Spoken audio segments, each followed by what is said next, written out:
جنوبی کشمیر کے ضلع اننت ناگ کے ایک چھوٹے سے گاؤں چک اشرداس ونتراگ سے تعلق رکھنے والے محمد اسلم خان نے یہ ثابت کر دیا کہ اگر ارادے مضبوط ہوں اور نظریہ واضح تو زراعت جیسے پیشے میں بھی انقلاب لایا جا سکتا ہے۔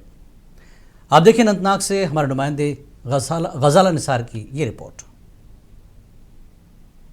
محمد اسلم نے سال 2008 میں جب پہلی بار اپنی زمین کے ایک چھوٹے سے حصے پر تجرباتی بنیاد پر تربوز کی کاشت کی تو شاید کسی نے یہ نہیں سوچا ہوگا کہ یہی چھوٹا سا قدم ایک بڑی تبدیلی کا پیش خیمہ بنے گا۔ تجربہ کامیاب رہا اور اسلم نے جلد ہی تربوز کی کاشت کو وسیع کرتے ہوئے 4 کنال زمین پر یہ کام شروع کیا۔ نتیجہ 100 کوئنٹل سے زائد پیداوار اور زبردست منافع۔ اس کامیابی نے نہ صرف محمد اسلم کو مزید محنت کرنے پر آمادہ کیا بلکہ انہوں نے محکمہ زراعت کی رہنمائی میں جدید زرعی ٹیکنالوجی کو اپناتے ہوئے اپنی کاشتکاری کو 55 کنال تک پھیلا دیا۔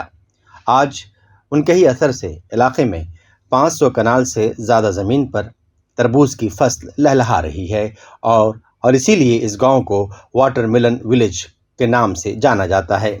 اسلم خان کا کہنا ہے کہ کشمیر کی آب و ہوا تربوز جیسی فصل کے لیے نہایت موزوں ہے، لیکن اس جانب پہلے کبھی خاطر خواہ توجہ نہیں دی گئی۔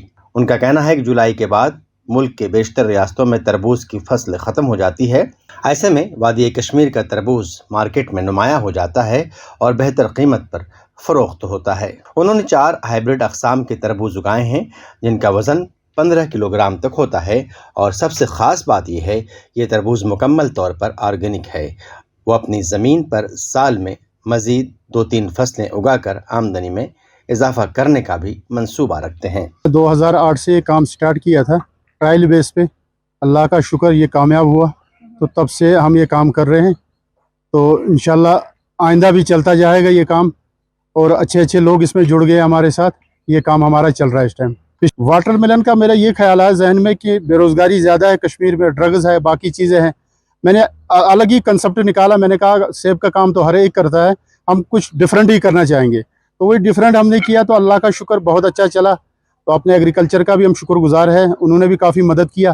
اسلم کی اس کاوش سے متاثر ہو کر کئی مقامی نوجوان جیسے کہ شوکت احمد خان بھی تربوز کی کاشتکاری میں دلچسپی لینے لگے۔